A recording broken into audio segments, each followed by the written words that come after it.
Bonjour, j'espère que vous allez bien. Cette vidéo est une vidéo vlog lecture / avis final de la trilogie Furia Perfect de Sébastien de Castel. Du coup, la trilogie.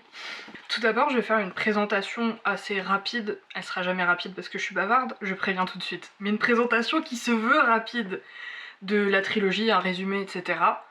Ensuite, à un timecode quelque part, il y aura le vlog lecture.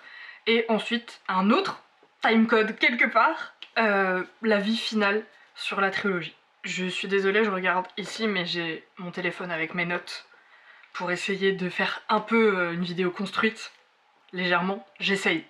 C'est ma première vidéo, faut être indulgent. Furia Perfect, c'est un personnage qu'on retrouve dans la saga L'Anti-Magicien, qui est également écrite par Sébastien de Castel. C'est une saga en 6 tomes qui j'avais adoré, et je trouve que vraiment les deux sagas se complètent très bien. On peut lire l'une comme l'autre ou les deux. Voilà, je trouve ça excellent et j'ai adoré le personnage de Furia Perfect dans la saga d'origine où on la découvre, ce qui fait que j'étais très contente d'avoir une trilogie juste sur elle, évidemment. Vous pouvez lire la trilogie toute seule, vous pouvez lire la saga toute seule, voilà, c'est à votre convenance. J'ai d'abord lu la saga L'Anti-Magicien parce que c'est ce qui est sorti en premier, puis la trilogie. Je dirais que c'est quand même bien de commencer par L'Anti-Magicien, étant donné qu'on la découvre dans cette saga-là. On n'est pas spoilé de quelque chose, je sais pas. Pour moi, j'ai vraiment aimé l'ordre dans lequel j'ai lu, c'est-à-dire d'abord la saga L'Anti-Magicien, puis la trilogie. Je pense qu'on peut d'abord lire Furia Perfect, puis L'Anti-Magicien, puisque la trilogie Furia Perfect se passe avant L'Anti-Magicien, donc c'est la jeunesse du personnage éponyme. Mais effectivement, il n'y a pas forcément d'incidence sur le fait de lire l'un ou l'autre avant. Juste, voilà, dans L'Anti-Magicien, on représente le personnage et on réapprend à la connaître. Alors que dans la trilogie, j'ai bien aimé le fait que on n'ait pas d'infos. Enfin, dans L'Anti-Magicien, on a des infos. Et après, Furia Perfect, on en a quelques-unes, mais de sa jeunesse. Et qu'on n'a pas forcément dans L'Anti-Magicien, alors que finalement, je sais pas, genre, on nous la présente quand même dans L'Anti-Magicien, donc je trouve ça dommage d'avoir déjà assez d'informations et du coup la présentation est longue pour rien, alors que Furia Perfect, la trilogie, commence avec son enfance et donc des informations qu'on n'a pas.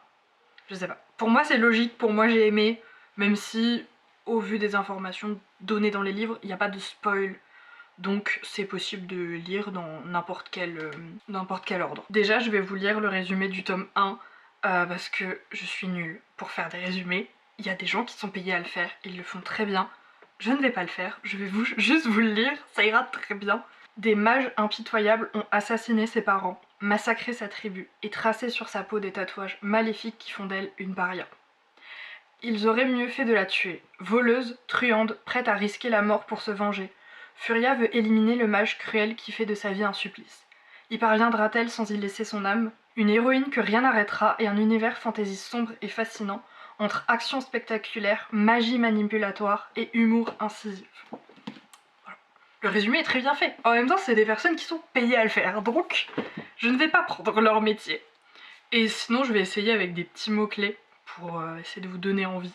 Je dirais fantasy jeunesse, désert, jeu de cartes, personnage principal féminin, et c'est une femme forte, et humour.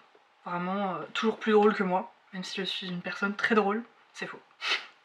Mais c'est très drôle. Je dirais fantasy jeunesse, jeune adulte, parce que l'écriture est fluide et simple.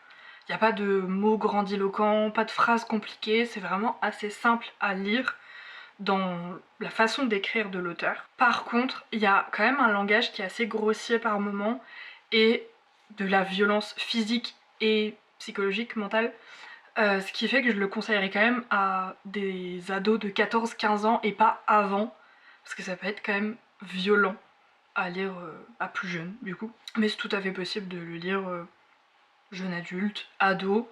Ce n'est pas de la littérature jeunesse, trop jeunesse et qui est dérangeante à l'âge adulte. Et du coup j'en parle tout le long de mon vlog lecture sans jamais l'expliquer je crois.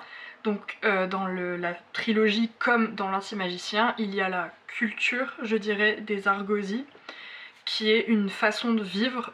Ce sont des personnes qui vivent de façon solitaire et qui pensent qu'il faut qu'ils rétablissent, il faut qu'il y ait quelqu'un, et ce sont eux, qui doit rétablir l'équilibre entre le bien et le mal, c'est-à-dire qu'ils ne prennent pas parti pour un peuple ou un autre, juste ils équilibrent les forces, et du coup le bien et le mal.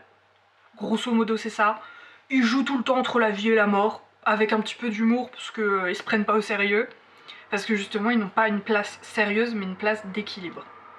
Voilà, j'en parle tout le long de vlog lecture, il n'y a pas une fois où je me suis dit explique-le, donc je vous l'explique maintenant. Grosso modo c'est ça, et donc c'est un apprentissage, n'importe qui peut devenir Argosy. Voilà. Je pense que vous avez toutes les infos pour le vlog lecture, donc on passe au vlog lecture. On est le 10 décembre et je commence Furia Perfect, le tome 1. J'ai très peur d'avoir une panne de lecture, parce que quand j'avais lu L'Anti-Magicien, d'où est tiré le personnage et donc la trilogie Furia Perfect, c'était assez répétitif, du coup j'avais eu une panne de lecture, enfin j'en avais marre de l'enchaîner, alors que j'avais adoré, hein, j'ai vraiment adoré cette saga, mais juste voilà. Ce qui fait que j'ai assez peur de l'enchaîner, mais en même temps j'ai très peur de me dire je commence, et de m'empêcher de continuer, ou de pas pouvoir continuer, et juste d'être trop à fond parce que j'adore ce personnage. Voilà. Ma vie a des problèmes existentiels, mais je viens de m'acheter le tome 2 pour pas cher sur Vinted, 12 euros, Vinted, pardon, 12 euros au lieu de 21 quelque chose. J'adore faire des bonnes affaires sur Vinted. Mais j'achèterai quand même le tome 3 jour de sortie, hein. Il n'y a pas de négociation.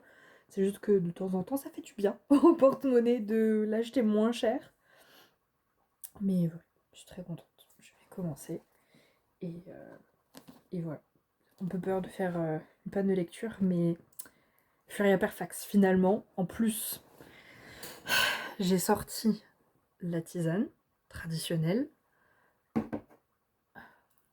le brookie fait par mes soins, un peu raté au niveau de la cuisson, mais c'est pas grave. Et à la télé, il y a Hallyday, par Johnny. Enfin, par David, je crois. Je sais pas, j'ai pas les lunettes, j'ai pas les lentilles, je vois rien. Mais je crois que c'est pas par Johnny, parce que bon, il est plus parmi nous. Mais toujours un fond sonore de qualité. C'est une obligation. J'ai besoin d'avoir un truc sonore à la télé pour lire. Et toujours une qualité extraordinaire pour vraiment me happer dans le livre. Et évidemment dans le programme qui est à la hauteur du livre. C'est de l'ironie, bien sûr, évidemment.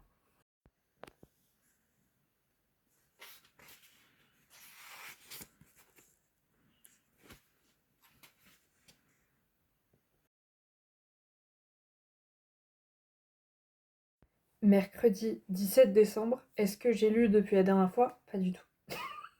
J'ai lu le prologue et un chapitre. Point. Mais c'était mon anniversaire. Ce week-end, il y a des gens qui viennent chez moi. Évidemment, ça me stresse. J'ai envie de refaire l'appartement. Je serais capable de refaire les peintures. Tellement je me dis non, mais c'est pas bien. Bref, la joie de recevoir des gens et d'être stressée, finalement. Puis voilà, c'est bientôt Noël. Je suis sûre que, au vu de mon temps pour publier des vidéos, c'est Noël, mais de l'autre année.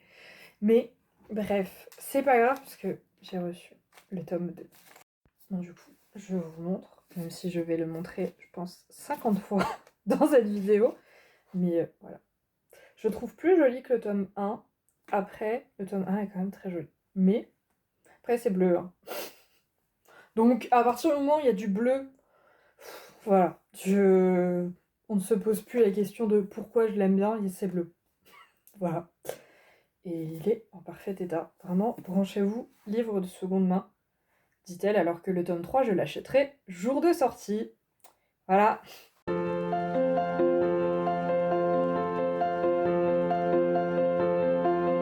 Bonjour. Je vous ai peut-être un petit peu abandonné puisqu'on est le 19 janvier. Mais j'avais également abandonné ma lecture et toute autre lecture. Donc, ça va. J'ai pas d'excuses. Juste, j'étais malade. Et la vie a fait que je n'ai pas lu. Ça arrive à tout le monde. Voilà. On ne peut pas lire tous les jours 50 livres J'ai quand même un peu avancé, je vous l'avoue, parce que j'ai pris mon livre là tout à l'heure et je vous ai oublié. Bon, je m'excuse, mais il est vraiment bien. Du coup, je suis un peu à fond et tout parce que c'est vraiment mon personnage préféré de l'anti-magicien. Et en plus de ça, elle a pas une vie facile. Ça, on le savait déjà dans l'anti-magicien, mais là, vraiment, c'est triste. Et vu que j'ai un attachement émotionnel un peu trop grand envers cette femme, enfin pour l'instant elle a 14 ans, mais envers cette personne, vraiment je suis toute triste en le lisant, je suis en mode, c'est pas juste quoi. Enfin, faites en sorte qu'il y ait un peu de joie pour cette madame en fait. Voilà. Donc j'allais pas venir vous voir en mode, je n'arrive pas à lire, enfin depuis la dernière fois pour vous il y a quelques secondes, ou je déprime parce que il lui arrive que des malheurs. Bon, voilà. Donc on se retrouve quand elle est heureuse, ce qui va arriver, j'espère, dans 2 pages, s'il vous plaît.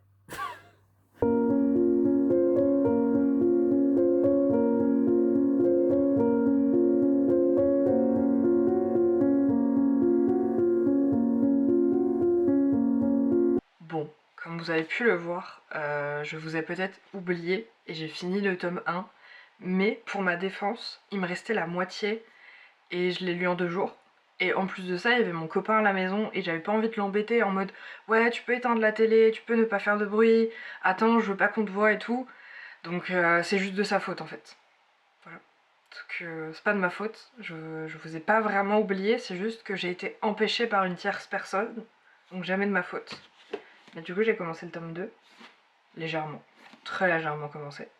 Je suis à la page 55. Mais c'est toujours un banger. Je suis toujours très contente de le lire, je suis toujours à fond.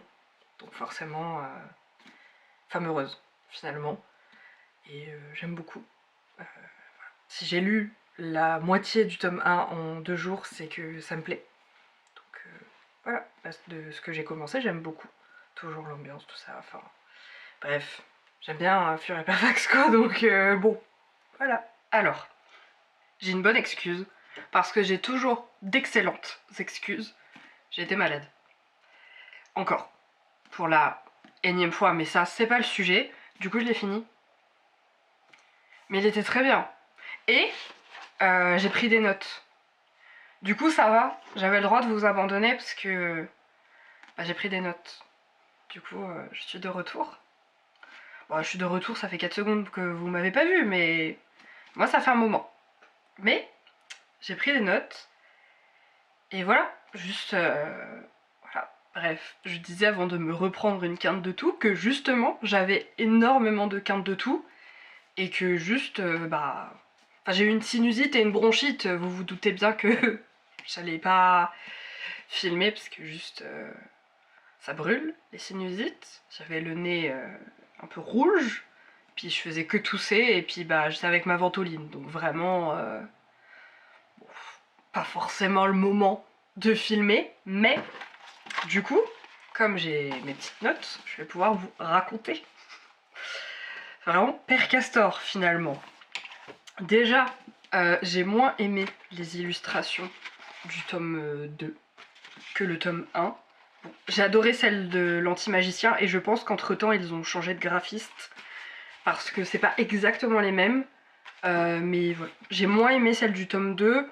C'est juste personnel pour le coup, je le souligne, mais là-dessus c'est personnel, ça change rien à la qualité de l'histoire. Effectivement, je préférais celle de l'anti-magicien à l'époque. J'ai préféré celle du tome 1 que celle du tome 2. Bon bah voilà. Genre, ça c'est pas... Ça va pas donner une qualité ou non à un livre. C'est un petit plus qui est sympa. Effectivement, ça n'y est pas. Elles sont quand même jolies pour le coup, c'est pas ce que je dis. Hein. Jamais je suis capable de reproduire ce genre de choses, qu'on soit clair. Mais effectivement, je suis pas extrêmement fan. Je pense que le problème, c'est le personnage, que j'aime pas trop. Mais c'est pas trop grave non plus. C'est pas non plus... ça va pas gâcher une lecture. Ensuite, je n'ai fait que me plaindre par contre pendant la lecture de ce tome, parce qu'il est assez pénible à lire, dans le sens où c'est un tome un peu de transition, puisque on a déjà un peu la genèse de Furia Perfax, de qui elle est, de qui elle va devenir dans le tome 1, et du coup dans le tome 3, qui est le dernier, c'est vraiment la fin de cet arc narratif, où on va la perdre pendant des années et on la retrouve plus vieille dans l'Anti-Magicien.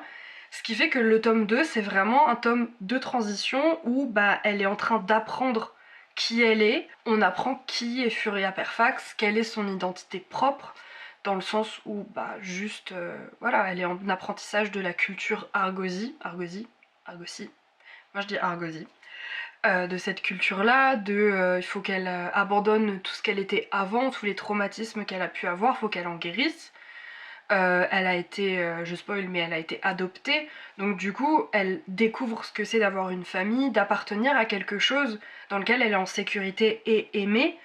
Et donc effectivement, là-dessus, elle a énormément de choses à apprendre. Dans l'Anti-Magicien, c'est pas extrêmement précis, la culture Argosy, puisqu'elle en parle de manière assez énigmatique, dans le sens où elle répond par des questions aux questions sur cette culture, donc il n'y a pas forcément de réponse claire et nette, et là, en fait, elle l'apprend, et donc on apprend, mais elle apprend aussi. Donc ça sert quand même le propos du livre, puisque ça nous démontre une culture dans laquelle elle commence à rentrer, qu'elle veut vraiment embrasser, mais qu'elle ne connaît pas du tout, et pour lesquelles elle n'est pas prête à certaines choses, à certains sacrifices, ce qui fait que effectivement c'est un tome donc, de transition et d'apprentissage pour elle comme pour le lecteur, mais ça le rend un peu pénible parce que personnellement, c'est quand même mon personnage préféré de la saga L'Anti-Magicien, c'est mon personnage préféré de cette saga-là, et donc j'étais très contente d'avoir une trilogie, et juste, comment dire, elle se fait laminer constamment. Elle ne fait que perdre tous ses combats, elle ne sait pas se défendre parce qu'elle n'a pas encore de talent Argosy, elle a juste un petit peu de charisme et elle a juste un peu d'autodérision, voire beaucoup, ce qui fait qu'elle se moque d'elle dans le sens où on la met à terre, elle rigole parce qu'elle est nulle. Voilà, c'est tout ce qu'elle a. Mais du coup, c'est un peu pénible et vraiment, ouais, c'est pénible à lire. Parce qu'elle subit tout, elle est tout le temps triste, elle a l'impression qu'elle ne mérite rien, à part le fait de se prendre des coups, et parfois elle ne se défend même pas, ou alors elle cherche à se défendre de manière colérique, parce que juste elle en a marre que c'est aussi une gamine traumatisée au fond. C'est pas que la grande Argosy qu'elle veut devenir. Pour l'instant, c'est qu'une gamine qui est complètement traumatisée, qui se retrouve face à un père et une mère adoptifs qui sont pleins d'amour et d'affection pour elle, sauf qu'elle ne connaît pas ça, qu'elle ne sent, elle a pas l'impression d'en être digne.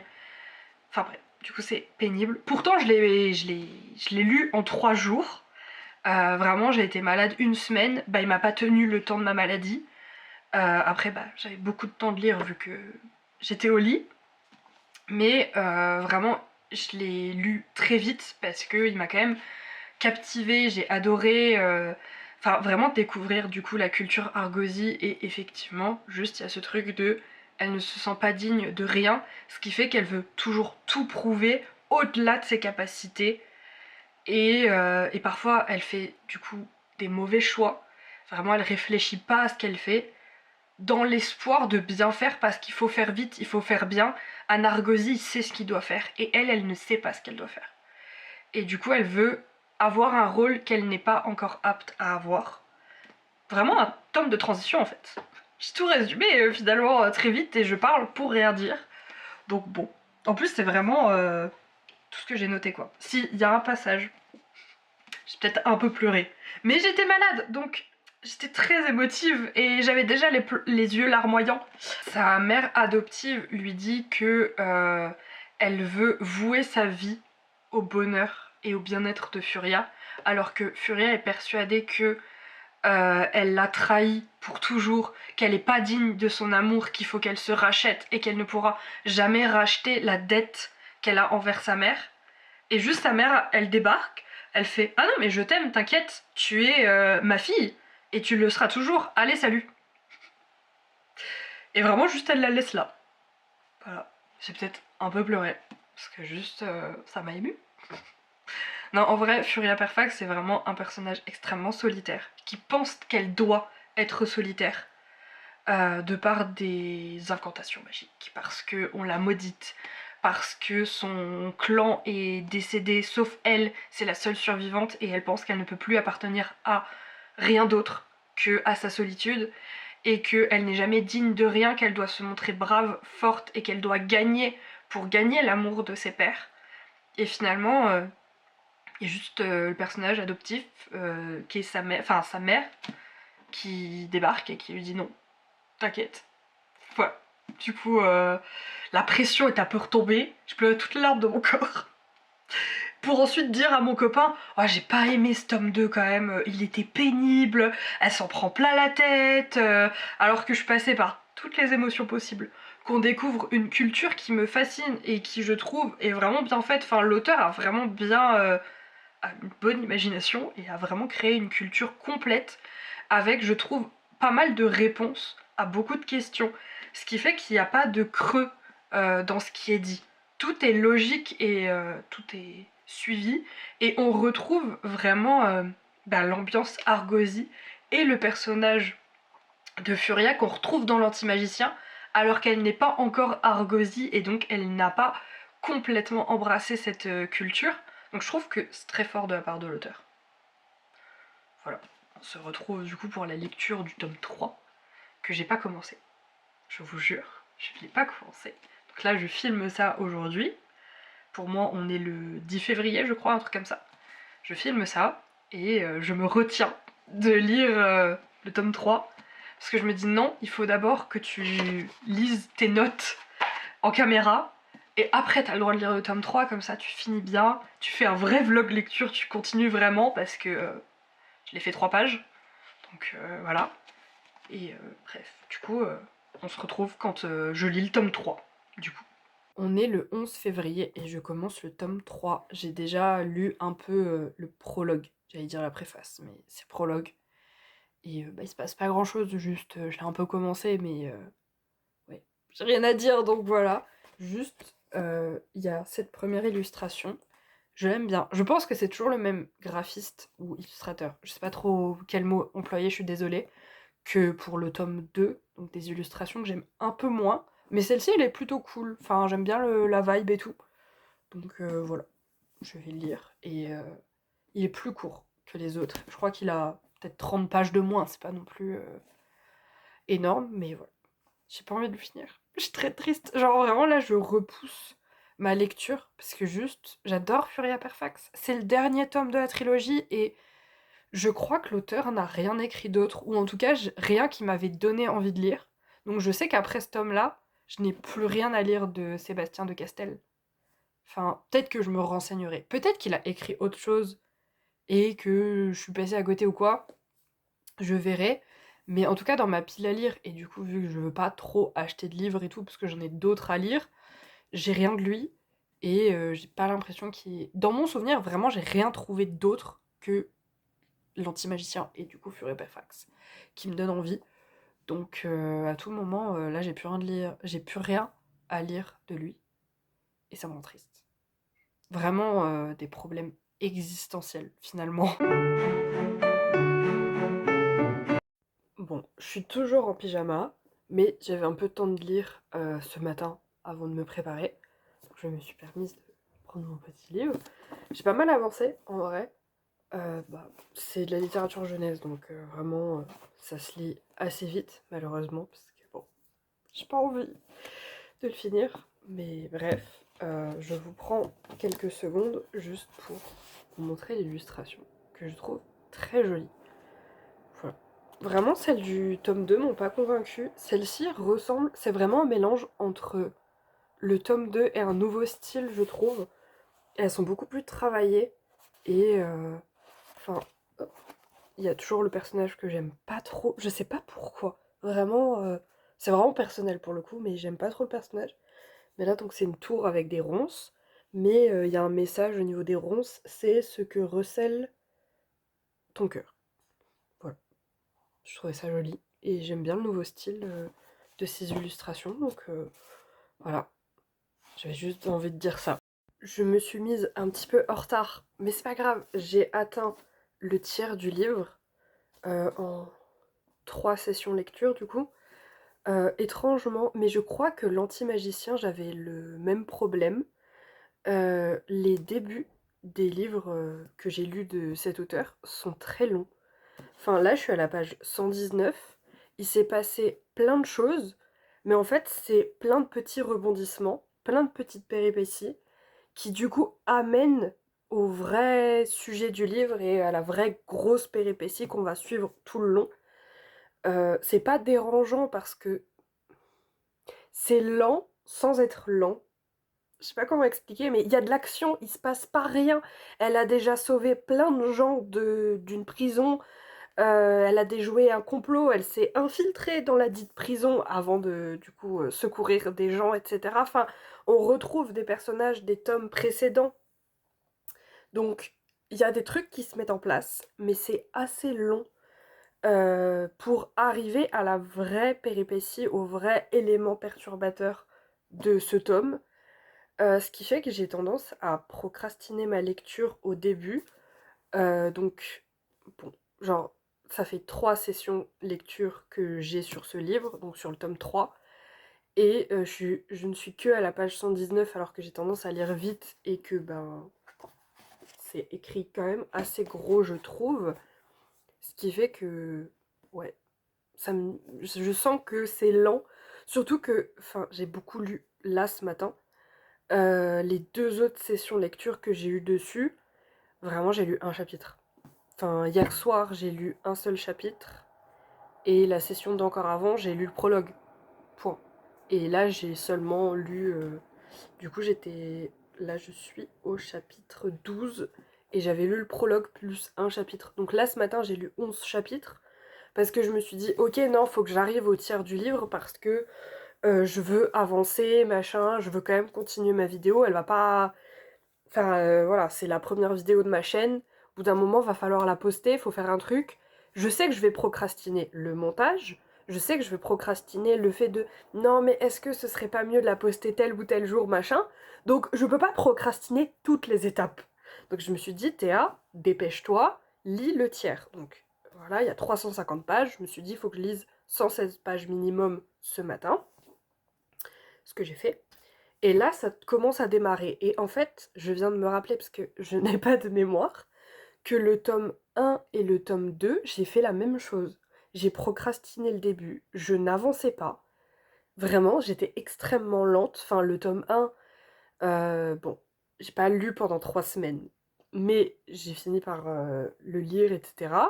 Et en fait, la fin, donc la dernière partie qui me manquait, je l'ai lu, je pense, en moins d'une semaine. Le tome 2, je l'ai commencé, j'ai été lente, et au bout d'un moment, j'en ai eu marre et j'étais malade, donc ça a aidé. Pour une fois qu'on peut dire c'était cool d'être malade, ça m'a aidé dans le sens où bah, j'avais que ça à faire, parce que j'avais mal à la tête, donc j'arrivais pas à regarder des écrans. Ce qui fait que j'ai juste lu, et au début c'était lent, j'avais du mal, etc. Et au final, je devais m'arrêter de le lire. Enfin, j'en étais à un stade où je devais me forcer à le poser, parce que je me disais, non mais là, fais autre chose de ta vie. Enfin, je ne mangeais plus, j'avais plus envie de me doucher, j'avais plus envie de lâcher le livre. J'étais en mode, là, il est quand même minuit, il faut dormir, t'es malade, genre, dors. Et j'arrivais pas à le lâcher. Donc, je sens que là, c'est ce qui se passe. Parce que là, ça y est, j'ai atteint le premier tiers, j'ai pas envie de le lâcher. Sauf qu'il faut que je parte, faut que je me prépare et tout. Je suis déjà en retard, pourquoi je filme aussi longtemps? Bref, c'est pas grave, c'est mon problème. Mais ouais, genre là, je suis au premier tiers, ça y est, je suis partie, ça y est, je vais plus le lâcher. Là, il me reste, je pense, 2 sessions. Je vais lire un autre tiers, et après je vais le finir. Peut-être pas. Mais je pense quand même que ça va faire ça. Surtout que on est vendredi, donc là c'est le week-end ce soir, ce qui fait que je pense que ce soir je vais lire une très bonne partie et il est fini dimanche quoi. Donc c'est cool, vraiment c'est bien, mais c'est juste dommage de devoir lire un tiers complet pour rentrer dans l'histoire. Après ça me fait ça, peut-être que ça ne fait ça à personne d'autre, enfin voilà. Du coup voilà, je préviens, il faut s'accrocher. Parce que l'anti-magicien, c'était la même chose. Donc tout ce que j'ai lu de cet auteur, c'est toujours la même chose. C'est le premier tiers, c'est lent. Parce qu'il y a beaucoup de trucs, parce qu'il veut mettre en place plein de trucs. Donc voilà. Mais sinon, il est très bien. et je m'amuse. Enfin là, vraiment, je sens que je veux la suite. Vraiment, je parle parce que je veux pas me préparer, mais que j'ai plus le droit de lire parce qu'il faut que je me prépare. Donc bah autant juste procrastiner parce que j'ai envie de lire. Voilà. Sinon, c'est dingue à quel point c'est toujours les mêmes peuples qui posent problème dans ce livre. Il y a toute une civilisation complète qui est décrite, etc. Et vraiment, c'est toujours les mêmes peuples qui ont des problèmes. Après, ils sont décrits comme étant extrêmement narcissiques. Et ils pensent être au-dessus de tout le monde, que tout le monde veut les attaquer pour leur supériorité. Donc en fait, c'est logique.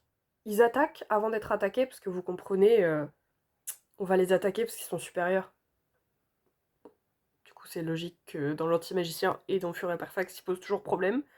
On s'y attendait. Mais voilà, ça me fait rire. Vraiment, je les ai vus, je me suis dit, encore? Bah oui, encore. Bah oui. Toujours en train de lire le tome 3. Je suis à la page 155. Alors, j'allais critiquer, et heureusement j'ai continué ma lecture, dans le sens où, effectivement, l'auteur écrit très bien, etc. Il fait bien ce qu'il veut. Mais là, du coup, c'est toujours le même peuple qui pose problème et il réutilise une attaque, entre guillemets, qui a déjà été utilisée dans le tome 1, qui est une cage de l'esprit, si je me trompe pas, où, en gros, ils manipulent l'esprit de leurs ennemis pour leur faire croire qu'ils avancent dans leur quête, qu'ils font ce qu'ils veulent, etc. Mais en fait, les personnages sont... Enfin, les personnes qui sont atteintes de la cage de l'esprit... L'explication va être compliquée. Mais les personnes atteintes de la cage de l'esprit sont évanouies dans la réalité et elles ne voient et ne vivent que ce que les mages Jantep veulent bien leur faire vivre, du coup. Donc, bah, en fait, ils avancent pas du tout dans leur quête. Et donc, c'est un procédé qui est déjà utilisé dans le tome 1. Et j'allais un peu râler en disant, bah franchement, c'est toujours le même peuple qui pose problème. Et en plus, ils s'attaquent toujours de la même façon. Alors effectivement, ils font en sorte d'être très puissants et du coup, bon, ils innovent pas trop. Mais bon, enfin, j'allais dire, ouais, un peu d'innovation, un peu d'action différente. Mais dans le tome 1, Furia Perfax n'a pas encore de nom, elle n'a pas encore d'apprentissage, elle sait pas qui elle est, etc., etc. Et c'est son père adoptif qui va du coup lui dire et lui expliquer que c'est une cage de l'esprit dans laquelle ils sont enfermés, et en plus de ça, qui va l'aider. Et donc là, bah elle a appris tout ça, etc., elle a grandi, et donc, bah en fait, juste, elle arrive à la détecter tout de suite, enfin tout de suite, assez rapidement, elle arrive à s'en sortir, elle arrive à discuter, enfin vraiment, on voit l'aboutissement de tous les apprentissages qu'elle a pu faire au cours de sa vie, enfin des années qu'elle a passées avec les Argosiers, etc. Et c'est vraiment agréable. Contrairement au tome 2 où vraiment on la voit se faire battre H24. Dans le tome 1, c'est juste une ado terrifiée qui sait pas où elle est, qui connaît pas le monde et qui connaît pas sa place. Dans le tome 2, c'est juste un mélange entre une ado en colère et quelqu'un qui veut se faire un nom et qui veut apprendre mais qui est en apprentissage et qui du coup se fait battre constamment. Et là on voit sa puissance, on voit qu'elle a libéré son potentiel entre guillemets et juste elle arrive à découvrir la cage de l'esprit, elle arrive à en sortir, elle arrive ouais, juste elle est accompagnée de 2 autres personnes qui n'y connaissent rien, n'y arrivent à rien. Elle arrive à lutter contre plein de choses parce qu'elle sait se servir de tout, parce que elle connaît ses forces et ses faiblesses. Ce qui fait que juste, bah, elle se connaît, donc elle sait comment arriver à ses fins en s'utilisant elle-même, entre guillemets. Et elle utilise tout ce qui est dans son pouvoir pour pas forcément gagner, parce que chez les Argosies, on ne gagne pas, on survit. Mais le fait de gagner n'est pas une fin en soi, puisque la bataille n'est pas une fin en soi, parce qu'il vaut mieux rire tous ensemble d'une bonne blague que de se bagarrer et d'avoir des morts. Vraiment, pourquoi pas, après tout, c'est une philosophie qui peut très bien s'appliquer. Mais voilà, du coup, juste, elle arrive à se dépatouiller de tout ça. Et c'est très agréable, parce que, encore une fois, le tome 2 était difficile à lire, parce que justement, elle est juste nulle. Et c'est dommage d'un personnage principal d'être nul tout le temps. et de jamais gagner, de jamais rien réussir, là, elle y arrive à sa façon, en appliquant des apprentissages de toute une culture et de toute sa vie. Du coup, je trouve que l'auteur a vraiment bien réussi ça, qui est de... On garde le personnage qu'on retrouve dans l'Anti-Magicien, on retrouve le personnage du tome 1, mais elle a évolué autour d'une culture qu'elle s'est appropriée. Et je trouve ça très bien fait. Voilà. Et en plus, on retrouve plein de persos. Là, vraiment, c'est le retour du peuple d'origine d'où elle est. Donc, il y a les... je vais le prononcer très mal, je suis désolée, mais il y a les Matek. Il y a, du coup, un clan qui revient. Il y a une dame qui était là dans le tome 1. Une autre dame d'un autre peuple du tome 1. Enfin, vraiment, c'est le retour de tous les personnages. Donc, vraiment, le tome 2 est vraiment un tome de transition. Il y a que... Enfin, c'est vraiment que ça. Et là, c'est vraiment, ok, on fait une boucle, tous les personnages du tome 1, on les retrouve parce qu'elle a évolué, et du coup, toute l'histoire évolue, etc., etc.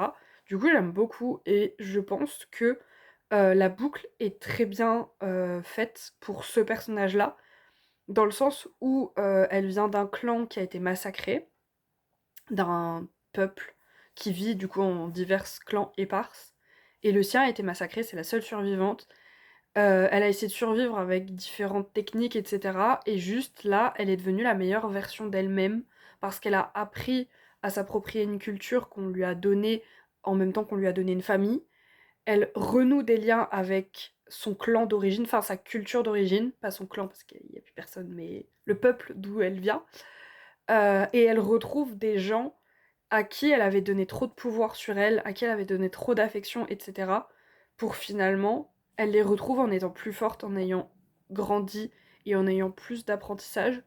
Et donc, bah, juste, elle est plus forte et elle n'est pas indépendante. Mais pour autant, elle n'a pas besoin d'eux. Et je trouve que la nuance est vraiment importante et je trouve que ça fait tout le personnage, qui est un personnage extrêmement solitaire, mais qui, au fur et à mesure des livres, a compris qu'elle ne survivra jamais seule, et que parfois, faut juste apprendre à faire ensemble, avec les forces et les faiblesses de chacun. Et je trouve que c'est vraiment une évolution très agréable du personnage, qui était vraiment juste une ado terrifiée et en colère. Et elle est juste devenue adulte et plus réfléchie, tout en ayant toujours ce petit truc que Furia Perfax a, de elle a toujours un mot à dire, dans le mauvais contexte. Elle va toujours énerver quelqu'un, et elle va toujours dire un truc qu'il faut pas, mais c'est tellement énervant et tellement inattendu parce que elle est en train de se faire massacrer, et elle fait une petite blagounette. Parce que pourquoi pas. Et on ne s'y attend tellement pas qu'on n'arrive même plus à l'attaquer. Et c'est vraiment agréable et drôle parce que finalement, elle est très forte dans plein de choses, mais elle est restée elle-même parce qu'elle dira toujours quelque chose qu'il faut pas au moment où il faut pas. Et je trouve ça très drôle et c'est un truc qu'on retrouve beaucoup dans l'Anti-Magicien. Et vraiment, je trouve que l'auteur est très fort parce que l'Anti-Magicien, donc c'est une série de 6 livres où elle n'est pas le personnage principal, mais où elle apparaît quand même beaucoup. Et elle vient avec la culture argosie qu'elle a appris du coup dans Les Furia Perfax. Et en fait, il n'y a pas tant de détails que ça. Il y en a, mais on reste quand même en surface. Et là, vraiment, dans cette série-là, on a beaucoup plus de détails sur cette culture. Et l'auteur a quand même réussi à donner des détails à une culture tout en grandissant le personnage. Enfin, le personnage est plus complet. Et pourtant, on voit la différence entre le personnage et la culture, alors que bah, elle a été élevée et qu'elle embrasse cette culture-là.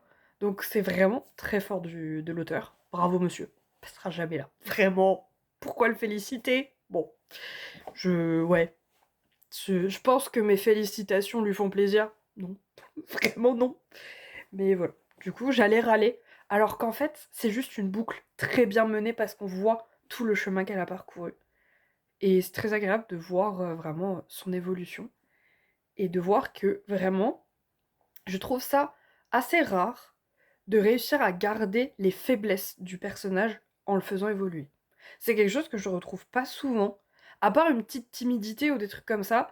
Là, juste, elle reste quelqu'un qui ne parle pas comme quand il faut, alors que bah faudrait se taire, hein. Quand on va se faire massacrer, quand on va se faire frapper ou quoi, faut se taire, faut pas faire de petites blagues, faut pas fanfaronner.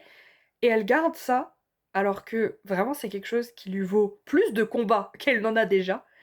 et pourtant elle le garde, et c'est devenu une force, et elle l'imbrique totalement dans ok, bah j'ai ça, je le change pas, et je prends la culture Argosy, et je sais me battre grâce à ça, et je prends les deux.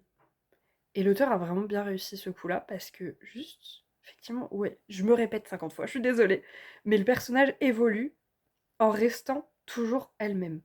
Vraiment, c'est très agréable. Que ce soit le tome 1 ou le tome 3, il y a les éléments principaux du personnage, c'est toujours elle. Ça n'a pas changé. Et effectivement, dans beaucoup de livres que j'ai pu lire, on voit une évolution du personnage, mais il y a quelque chose qui part en fait. Enfin, ouais, ça part. Il y a la petite étincelle, bah souvent elle change. Parce qu'il faut qu'il évolue, faut qu'il aille au-delà de cette faiblesse. Ce qu'elle ne fait pas. Elle apprend à vivre avec et à garder ça parce que c'est pas une faiblesse, c'est quelque chose dont elle peut se servir parce qu'elle se connaît.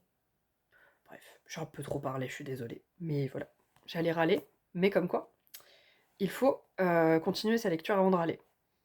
À méditer. Je suis en train de le finir. Je suis désolée pour l'emplacement de la caméra, mais j'ai la flemme d'allumer la grande lumière. La lumière vient de là, je vais être à contre-jour si je me mets autrement, donc bonjour. Je suis en train de le finir. Je suis très triste, parce que je n'ai pas envie de le finir.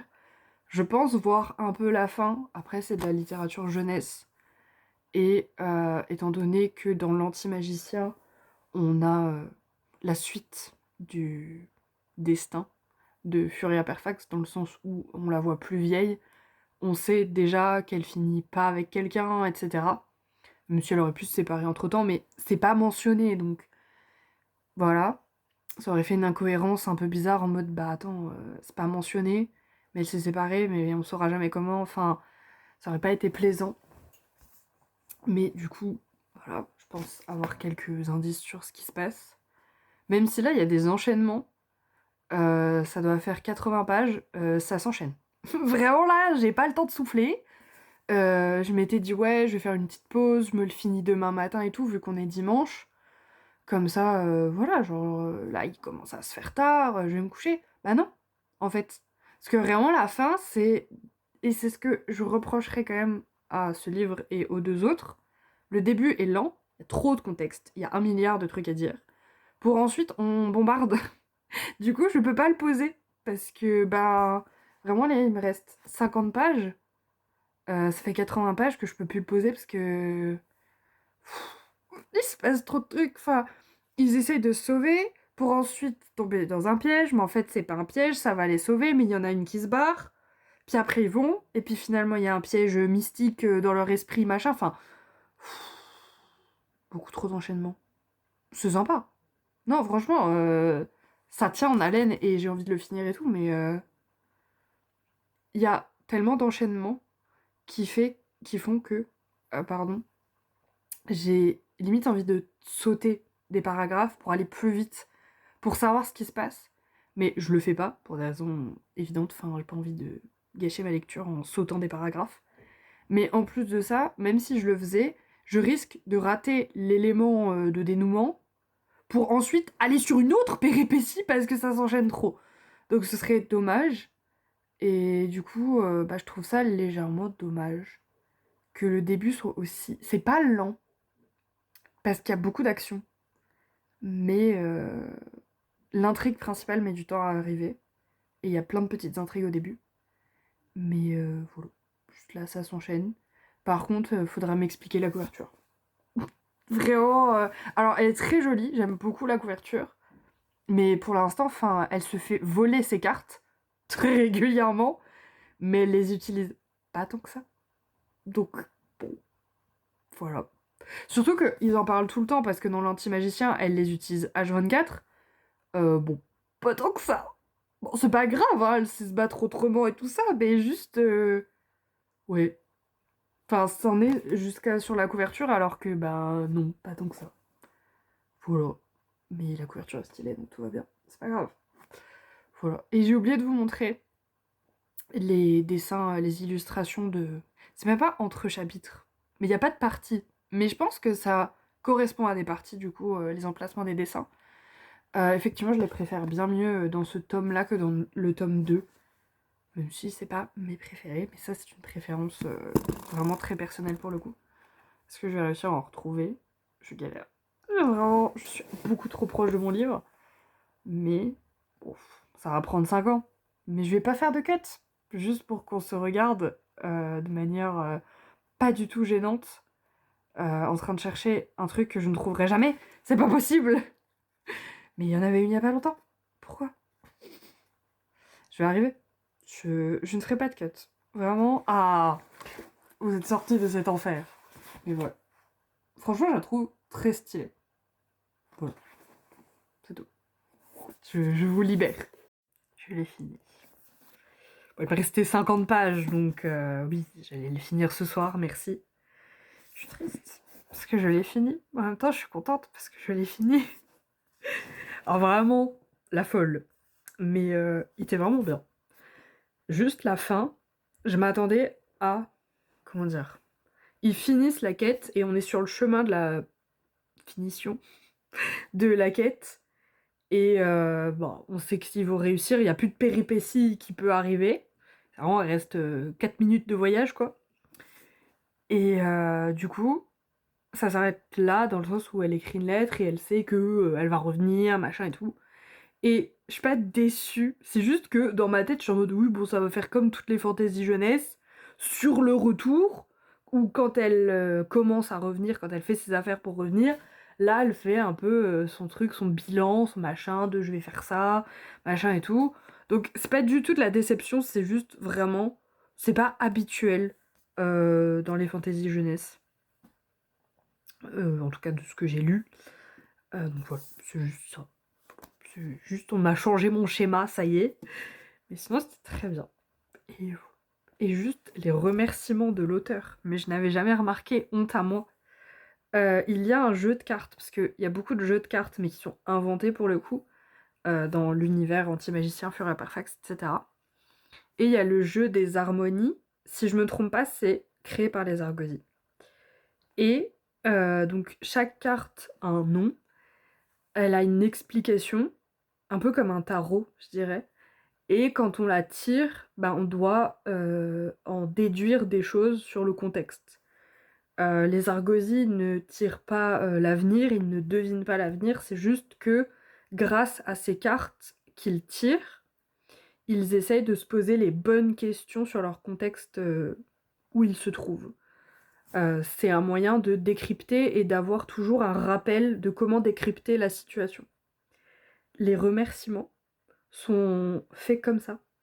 C'est-à-dire qu'ils donnent le nom d'une carte, des harmonies. Par exemple, l'enseigne des mélodies ou l'enseigne des ailes. Il explicite la carte en mode qu'est-ce que ça veut dire. Et ensuite, il fait ses remerciements en fonction de ça. Parce qu'il a vraiment regroupé les gens par rapport à l'explication d'une carte. Je trouve ça vraiment stylé. Bon, honte à moi, je le découvre, j'ai lu les 6 tomes de l'Antimagicien, les 3 de Furia Perfect, je le découvre au dernier. Bon, honte à moi. Mais voilà, je l'ai fini, il était très bien. Et on se retrouve pour mon avis. Quelle transition de qualité.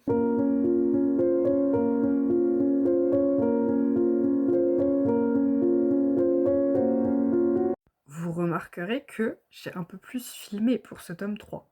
J'ai un petit peu plus vlogué. Applaudissez-moi, attention, j'ai fait ce que je voulais faire, quoi.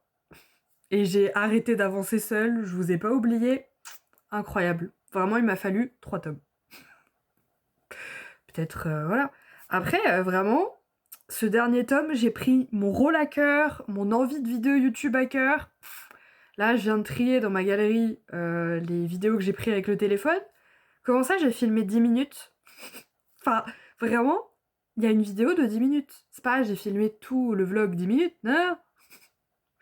J'ai plusieurs vidéos, dont une de 10 minutes. J'ai pris ma vidéo YouTube très à cœur. Mais que pour le tome 3. Je suis désolée. Mais voilà, vous remarquerez quand même l'effort. Bref, la vie maintenant. Du coup, on se retrouve pour mon avis final sur la trilogie. Bon, déjà, vous avez vu dans le vlog, si vous l'avez regardé, que j'ai bien aimé. Voilà, ce n'est une surprise pour personne. Je fais des spoils. Je crois que j'ai oublié de le dire dans l'intro, je suis désolée. Mais le spoil, voilà. Je sais pas trier les informations, donc je suis désolée. Si vous êtes arrivé jusque là, vous avez été spoilé et vous continuerez à l'être. Je suis navrée. Déjà, je vais le noter, parce que, bon, pourquoi pas. Faut bien donner une note, ça peut aider à se situer. Je donnerai un 4,5 sur 5, du coup, parce que c'était vraiment très bien, mais pas excellent à cause de quelques détails que, du coup, je vais vous évoquer. Donc, je peux pas mettre 5 sur 5, mais c'était vraiment une très bonne lecture. Donc, que je recommande, etc., aux gens qui aiment ça, qui aiment ce genre de livre avec ce genre de résumé, une femme en personnage principal, etc. Voilà. Déjà, l'histoire est très prenante, j'avais tout le temps envie de savoir la suite. Vraiment, j'adore le personnage de base, je l'ai découverte dans une autre saga, ce qui fait que je me suis jetée sur cette trilogie-là. J'ai attendu quand même la sortie du tome 3, ou qu'il allait presque sortir, pour commencer à la lire, de sorte à vraiment pouvoir enchaîner les 3 tomes. Je suis très contente de l'avoir faite, pardon, je sais plus parler français. Je suis très contente d'avoir attendu, parce que vraiment je les ai enchaînés. J'ai essayé de lire un autre truc entre temps, mais vraiment impossible, j'ai lu les 3. Il n'y a pas eu d'autres livres, il n'y a rien. C'est vraiment les 3 ont été lus à la suite. Donc, parce que vraiment, je voulais savoir, j'adore ce personnage de base, donc évidemment, je voulais savoir sa jeunesse, comment ça se passe. Enfin, je savais très bien, hein, je sais la fin, puisque je sais qu'elle ne meurt pas, vu que des années plus tard, on la retrouve dans une autre saga. C'est pas pour autant que j'étais pas inquiète, c'est pas pour autant que je me suis dit, oula, je veux savoir la suite. Donc vraiment, même en sachant que elle va très bien, qu'elle est toujours vivante, etc., j'avais quand même besoin de savoir la suite. Donc je pense que c'est une réussite pour vraiment... c'était très attrayant pour le lecteur. Ensuite, à propos du personnage, je trouve vraiment très bien que elle a des défauts, comme n'importe qui, genre... Enfin, ça la rend très réaliste, elle a des défauts, elle a des qualités et des défauts. Et j'ai beaucoup aimé le fait qu'elle ne se lisse pas au fur et à mesure de l'histoire, mais au contraire, ses défauts, elle, au lieu de juste vouloir les gommer pour être une meilleure personne, elle s'en sert, elle les modifie pour juste devenir une autre... Enfin, elle devient pas justement une autre personne, mais ses qualités et ses défauts, elle arrive à en jouer et à les adapter à son environnement et à sa vie, ce qui fait qu'elle peut survivre avec toujours un humour, et ça se passe toujours bien parce que ce qui fait d'elle ce qu'elle est, elle ne le change pas pour personne, pour aucun contexte, pour aucune histoire, pour vraiment personne. Si ça la dérange, elle change, si ça ne la dérange pas, elle ne change pas. Ce que j'ai beaucoup aimé, elle reste fidèle à elle-même parce que personne ne peut lui dicter sa conduite, et pourtant elle arrive toujours à survivre et à s'en sortir. Et j'ai vraiment aimé parce que du tome 1 au tome 3, il se passe plein de trucs. Elle change de culture, elle se fait torturer, elle se fait... Vraiment, il se passe beaucoup de trucs et pourtant on la retrouve. La petite fille qui a 12 ans dans le tome 1, c'est toujours la même personne que celle qui a 17 ans dans le tome 3. Et c'est vraiment très agréable parce que parfois les personnages on les reconnaît plus, et là c'est pas le cas du tout. D'ailleurs, l'auteur écrit l'histoire à la première personne du singulier, donc je, donc c'est Furia Perfax qui nous raconte son histoire. Et dans l'Anti-Magicien c'était également le cas. Et j'ai beaucoup aimé parce que l'Anti-Magicien c'était écrit de manière très concise, très carrée. Tout était décrit avec le détail qu'il fallait, parce que le personnage était très anxieux, le personnage principal. C'est vraiment quelqu'un qui est très anxieux, qui a besoin de suranalyser son environnement pour se sentir en sécurité. Et là, Furia Perfax, c'est pas le cas du tout. Et en fait, j'étais vraiment perturbée parce que l'écriture, j'avais l'impression que c'était quelqu'un d'autre qui avait écrit, parce que l'auteur a adapté sa façon d'écrire, son style d'écriture au personnage. Ce qui fait que c'est toujours cadré dans des chapitres. Elle perd pas le lecteur pour autant, on comprend ce qui se passe parce que vraiment une action se passe dans un chapitre, même si elle va pas d'un point A à un point B, elle passe par toutes les lettres de l'alphabet, mais ça reste cadré dans le chapitre, ce qui fait qu'il y a quand même un début et une fin, juste ça passe par beaucoup d'étapes avant dans un seul et même chapitre. Mais vraiment je trouvais ça vraiment bien que même jusque dans le style de l'écriture, on retrouve le personnage, ce qui, je trouve, nous fait vraiment rentrer encore plus dans l'histoire et donne encore plus d'empathie, je dirais, pour le personnage, parce qu'elle est vraiment complète. Malgré ses digressions, on n'est pas perdu du tout, et au contraire, ça la rend attachante, je trouve. Et enfin, dernier point positif, avant de passer au petit point négatif, Il y a beaucoup de relations qui sont des relations lesbiennes et elles sont très naturelles, je trouve, dans le sens où les personnages ne sont pas acteurs de militantisme ou que sais-je. C'est juste des personnages qui sont complets et c'est un détail de plus. Enfin, Furia est rousse et lesbienne et c'est deux informations qui sont exactement au même stade. Ce que j'ai trouvé extrêmement agréable en fait. Parce que j'avais pas envie de lire du militantisme à ce moment-là, je voulais juste lire une fantaisie agréable avec un personnage que je kiffe et avec des hauts, des bas, des moments où je pleure, des moments où je rigole, et c'était vraiment le cas. Et avec juste une information de plus de ah au fait elle est lesbienne. Et effectivement elle a des histoires d'amour, ça a une incidence sur son histoire à elle, mais comme n'importe quel élément de sa vie, enfin tous les personnages vivent des moments heureux et malheureux, et ça fait partie de leurs événements d'avoir des histoires d'amour bien ou mauvaises. D'ailleurs il y a plusieurs représentations, il y a des histoires d'amour du coup lesbiennes, parce qu'il y en a quand même plusieurs qui sont positives ou négatives, mais comme dit, vraiment, c'est juste un événement qui peut arriver. Ça arrive que ce soit malheureux comme heureux, donc j'ai vraiment beaucoup aimé. Et il y a également un couple hétéro, qui est un couple important dans l'histoire, qui, eux, pour le coup, ne sont pas extrêmement hétéronormés, je dirais. Je ne sais pas si je m'exprime très bien, mais dans le sens où la femme est extrêmement maternelle avec Furia, mais par contre, c'est une guerrière hors pair, enfin son mari ne la battra jamais. C'est vraiment une femme qui sait se battre, qui vraiment comme un homme entre très gros guillemets, mais certains personnages pas très bienveillants lui disent de la sorte qu'effectivement bah en fait dans son couple c'est elle l'homme et son mari au contraire bah c'est un romantique anxieux parce qu'il a toujours peur que sa femme fasse n'importe quoi parce qu'elle réfléchit pas à ses actions et comment dire, je trouvais que ça allait très bien avec tout l'ensemble de leur caractère en fait. C'est pas juste ah on casse les codes, on met des lesbiennes, on met des hétéros, mais c'est pas hétéronormé, pas du tout. C'est juste leur personnalité et leur caractère. Ben c'est une continuité de plein de choses. Il y a plein d'éléments qui font qu'ils sont qui ils sont. Et c'est un élément parmi tant d'autres et qui est logique et qui forme un tout et un personnage très complet et très logique finalement. Et j'ai bien aimé. Vraiment, c'était pas militant, c'était pas forcé, c'était pas juste on en met pour en mettre. C'était vraiment juste une continuité du personnage et j'ai vraiment aimé ce point-là parce que je l'ai trouvé très bien amené du coup. Ensuite, ce qui va pas trop dans les livres, parce qu'il faut bien des points négatifs, déjà on a pu le voir dans les vlogs lecture je pense, mais le premier tiers de chaque livre, et c'était le même problème avec l'anti-magicien, bah, le premier tiers c'est un contexte complet. Vraiment les 80-100 premières pages c'est juste du contexte, avec énormément d'éléments, mais au lieu de le dire en 2-3 phrases, ben c'est dit en 100 pages. Parce que finalement il faut, ok, on met en place l'histoire, parce que bah, y a un début à tous les tomes, il y a un début, c'est normal. Ensuite il y a plein de petits éléments perturbateurs qui se résolvent pardon, au fur et à mesure, et du coup ça nous amène au gros élément perturbateur qui donnera l'intrigue principale du livre. Mais du coup ça prend 100 pages. C'est un peu long. Vraiment, je trouve ça un peu dommage parce que bah, le premier tiers de chaque livre, bah, je me disais mais on va où? Je comprends pas. Et j'aime bien le personnage, j'aime bien l'auteur, je sais que j'ai bien aimé tous les livres que j'ai lus de lui, mais bah juste on fait quoi?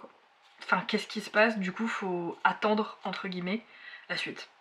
Et je trouve ça vraiment dommage parce que bah sur un livre de 350-380 pages, on peut pas se permettre de perdre 100 pages de juste contexte, juste parce qu'il y a un petit élément à rajouter. Même si c'est des éléments qui par la suite sont logiques, ben au début ça l'est pas du tout et c'est pas extrêmement important. Vraiment pour le coup c'est pas des événements, c'est pas des éléments qui sont d'une importance capitale et du coup j'ai trouvé ça dommage. Ensuite la fin, alors ça c'est purement mon problème et purement une habitude de ma part. La fin c'est il se passe ça et je vais faire ça par la suite. Et d'habitude, en tout cas j'ai l'impression, parce que j'avais l'impression qu'il me manquait 2 ou 3 pages, d'habitude c'est il s'est passé ça, maintenant je fais ça. Enfin j'ai l'impression que quand je lis d'autres livres de fantasy, la fin, il y a toujours un saut dans le temps où finalement le personnage ou l'auteur va nous dire ok, bah il s'est passé ça, ça s'est dénoué de la sorte, il y a eu ce laps de temps, et maintenant le personnage fait ça. Et là c'était pas le cas. Après on sait ce qu'elle fait dans l'Anti-Magicien, on sait qu'elle va bien, on sait que ça va bien se passer, mais effectivement j'ai été surprise. C'est pas extrêmement négatif comme point, on va pas se mentir, mais juste, voilà, j'ai été surprise de ça. Je l'ai noté, je vous le dis. Et aussi, c'est un peu un caprice. J'avoue, c'est un caprice de ma part. J'ai moins aimé les illustrations du tome 2. Voilà. Mais ça, c'est vraiment un caprice. Enfin, je suis pas illustratrice, je dessine pas. Donc c'est juste mon point de vue. Le style, c'est ce qui me plaît un peu moins. Mais vraiment, ça c'est le tome 2 par exemple. J'espère que c'est pas flou. Et le tome 1 que je vous en trouve, que je n'ai pas préparé, évidemment. Sinon, pourquoi bien faire les choses finalement? Voilà. Elles sont pas extrêmement différentes, elles restent dans le même univers, mais elles m'ont moins plu. Voilà. Ensuite, pour les classer, parce que bon, il y a 3 tomes, autant les classer. Déjà, le tome 2, il est en dernier pour moi. Tout était très bien, la trilogie au complet est vraiment bonne, et chaque tome est nécessaire, je dirais. Le tome 2, c'est un tome de transition quand même. Ça reste un tome de transition, donc je peux pas dire qu'un tome de transition est excellent, étant donné que, bah, ça transitionne. Enfin, ouais, c'était bien, c'est pas ce que je dis, mais juste, bah, elle apprend, et elle s'en prend plein la tête. C'est comme ça qu'elle apprend en tombant, c'est désagréable, et puis bah faut qu'elle apprenne. Donc c'est long. Ensuite, je mettrai le tome 3, donc en deuxième position, parce que je préférais le tome 1, tout simplement. Voilà, pas d'explication. Il était très bien, juste le tome 1 était vraiment excellent. Mais j'ai adoré parce que c'est un personnage qui se fait beaucoup... Ouais, elle en prend plein la tête tout le temps. Elle se fait pourchasser tout le temps pour ce qu'elle est, ce qu'elle n'est pas, etc. Enfin, c'est vraiment un personnage que beaucoup de gens n'aiment pas.